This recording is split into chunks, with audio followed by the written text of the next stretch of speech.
of Governor Otter. How may I help you? I work for Juvenile Corrections. I've gone through the Division of Human Resources. I've been working with Mike Savoy. I spoke with Claudia, it's probably been about a month and a half, and I spoke with Tyler as well. The hostile work environment and the emotional abuse has gotten to the point of extreme. And I don't know if the governor's office was wanting to know what's going on with lack of following policy. Maybe it's time to change and leave it all behind. I've never been one to walk alone. I've always been scared to try. So why does it feel so wrong to reach for something more? To wanna live a better life. What am I waiting for? 'Cause nothing stays the same. Maybe it's time to change. I've talked to the director. I don't know what other direction to turn. I'm also going to go to the Human Rights Commission as well as an attorney. And I need to know if there's anybody else with the assaults on staff. Well, it sounds like you've got the direction pretty well planned out. We don't have any other, you've spoken with the people that I would have referred you to. And maybe it's time to change and leave it all behind. I've never been one to walk alone. I've always been scared to try. So why does it feel so wrong to reach for something more? To wanna live a better life. What am I waiting for? 'Cause nothing stays the same.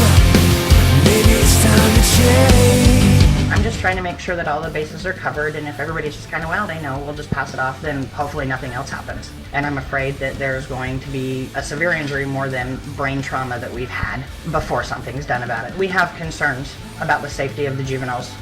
This has been documented with the Department of Human Resources? Yeah, this has been documented with... Then our office is aware of it, yeah. Maybe it's time to change and leave it all behind. I've never been one to walk alone. I've always been scared to try. Our system obviously was not as good in making sure that there was never a one-on-one or a time when there was a one-on-one for those kind of activities to take place. We try to do that, or we've tried to do that, but obviously we failed.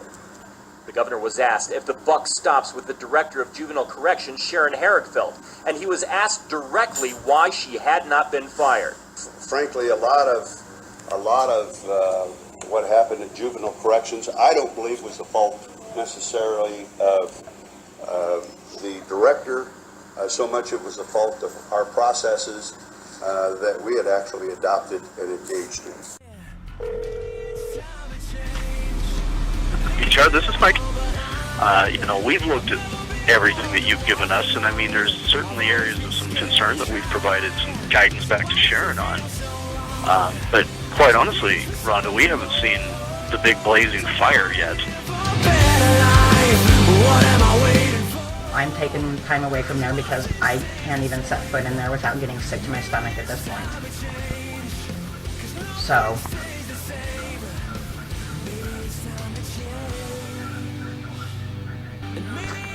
Hello? Hello? Oh, I didn't know if you were still there. Okay. Yep.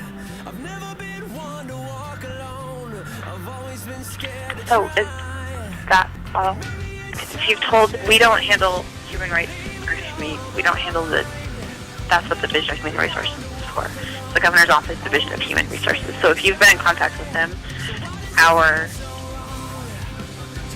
the people that do handle when it gets to that level are already aware. Okay. It's kind of the same reaction I get from everybody else. All right. Well, I'll make sure that when I document it, that they know that the governor's office isn't interested. Thank you. Bye-bye. And maybe it's time to change and leave it all behind. I've never been one to walk alone. I've always been scared to try.